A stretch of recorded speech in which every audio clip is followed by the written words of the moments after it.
Magandang araw po sa inyong lahat. Ako po si Zorana. At sa video po na ito ay ibabahagi ko po yung pananaw ko tungkol sa kung ano yung compassion o habag. At kung paano ito na ipapakita sa pag-aalaga sa kapwa at sa ating kalikasan. At kung ano naman yung papel ng communal discernment sa paggawa ng PU at ng buong mundo bilang mas mahabagin at mas mabuting lugar. Para sa akin, ang compassion o habag ay ang kakayahang ilagay ang sarili sa sitwasyon ng ibang tao.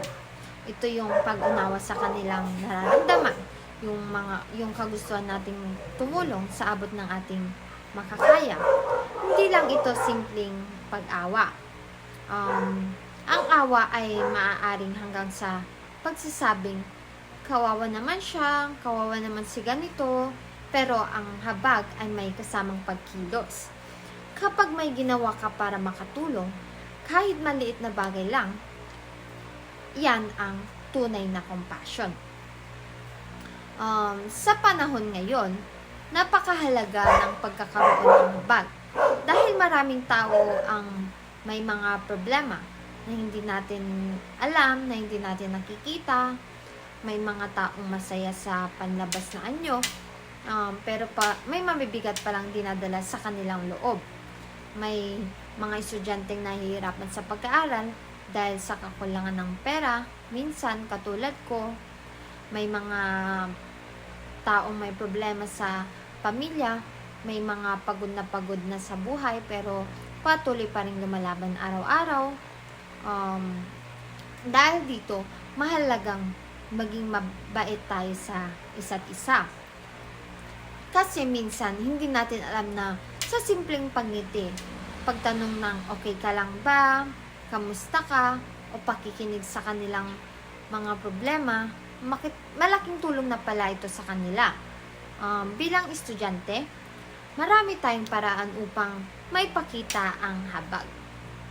Halimbawa, kung may kaklase tayong hindi nakapasok, tas nalampasan yung lecture, maaari natin siyang tulungan sa pamamagitan ng pagpapahiram ng notes o pagpapaliwanag ng mga aralin para mas maintindihan niya yon. Kapag may kaklase tayong walang makasama o nalulungkot, pwede natin siyang usapin, samahan or damayan. Hindi natin na kailangan maging mayaman para makatulong sa iba. Yung oras natin, yung pag-unawa natin, yung mabuting pakikitungo natin sa kanila ay sapat ng paraan ng pagpapakita ng habag. Sa bahay naman, may papakita natin ito sa pamamagitan ng pagtulong sa ating mga magulang sa mga gawaing bahay. Maaari rin nating alagaan yung mga kapatid natin kung may kapatid tayo. Galing natin yung mga mas matatanda sa atin, magsabi ng po at opo. Ang habag ay nagsisimula sa maliliit na bagay at sa mga taong pinakamalapit sa atin. Bukod sa kapwa-tao, mahalaga rin ang pagpapakita ng habag sa ating kalikasan. Ang kalikasan ang pinanggagalingan ng ating mga pangangailangan araw-araw, tulad ng pagkain, ng tubig, yung malinis na hangin, at iba pa nating pangangailangan sa buhay. Kung hindi natin ito inaalagaan, tayo rin ang mahirapan. Dahil sa simpleng paraan, maipapakita natin ang pagmamalasakit sa kapaligiran. Maaari tayong magtapon ng basura sa tamang lalagyan, hindi kung saan-saan. Maaari tayong umiwas sa paggamit ng sobrang plastic. Maaari rin tayong magtipid sa tubig tuwing naliligo tayo o naghuhugas, tuwing naglalaba. Maaari rin nating patayin yung mga ilaw tsaka mga electric fan kapag hindi natin ginagamit para makatipid tayo sa kuryente. May mga tao na iniisip na maliit lang ang mga ginagawang ito at wala namang effect. Pero kung milyon-milyong tao yung gagawa, kung madaming tao na maliliit na hakbang para sa ating kalikasan, tiyak na magkakaroon ito ng malaking pagbabago. Ang pag-aalaga sa kalikasan ay hindi lang para sa ating sarili, kundi para rin sa mga susunod na generation. Ngayon naman, pag-usapan natin yung communal discernment. Sa simpleng salita, ang communal discernment ay ang sama-samang pag-iisip, sama-samang pagdesisyon para sa ikabubuti ng lahat. Hindi lamang iisang tao yung nagpapasya. Mahalaga dito yung pakikinig sa opinion ng iba, sa paggalang sa magkakaibang pananaw at paghahanap ng pinakamabuting desisyon para sa community. Bilang mga estudyante ng Pan Pacific University katulad ko, mahalagang matutunan natin yung communal discernment.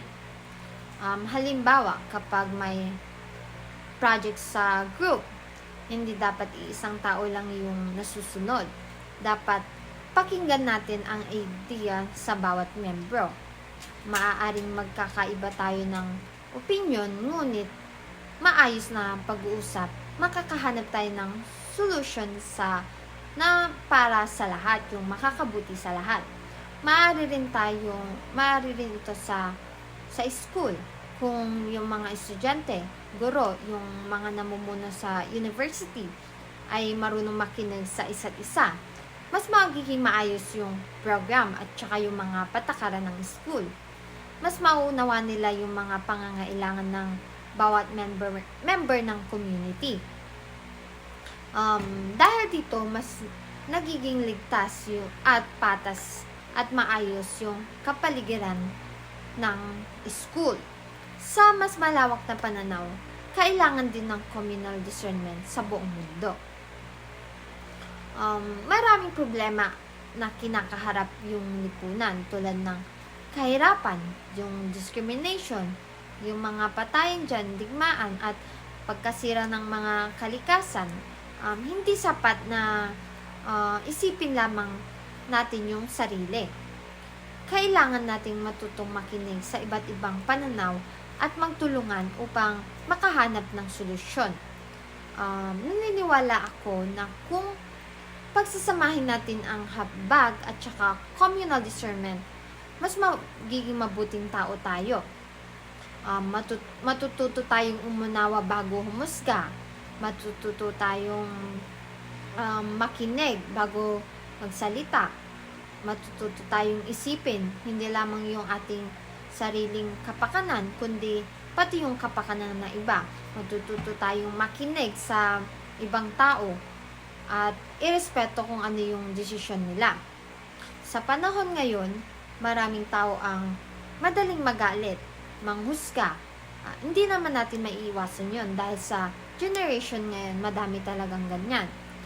Kapag may nakita lang na splice picture or video, magpapakalat na ng masasakit na salita, lalo na yung social media. Kaya mahalagang paalalahanan natin yung mga sarili natin na maging mabait at maunawain. Dahil hindi natin alam ang laban ng bawat tao. Hindi natin alam yung mga pinagdaraanan nila sa buhay nila. Hindi natin alam kung depressed sila, ganun. Kaya mabuting unawain natin ang bawat isa. Ang isang mabuting salita o simpleng pagtulong ay maaaring makapagbigay ng pag-asa sa isang taong nawawalan na ng pag-asa o lakas ng loob sa kanyang sarili. Bilang pagtatapos, para sa akin, ang compassion ay ang pagkakaroon ng pusong handang umunawa at tumulong sa ibang tao, sa kapwa. Hindi nasusukat sa laki ng tulong, kundi sa sincerity ng ating hangarin na makatulong sa ibang tao. Naipapakita natin ito sa pag-alaga sa ibang tao at sa ating kalikasan. Samantala, ang communal discernment naman ay ang sama-samang pag-iisip, pakikinig at pagdedesisyon para sa ikabubuti ng lahat. Kung sisimulan natin ang pagiging mahabagin sa ating sarili, sa ating pamilya, sa ating paaralan at sa ating komunidad, makakatulong tayo sa pagbuo ng Pan-Pacific University at ng mundong mas mapagmahal, mas makatao at mas mahabagin. Maraming salamat po sa inyong pakikinig. Magandang araw po sa lahat.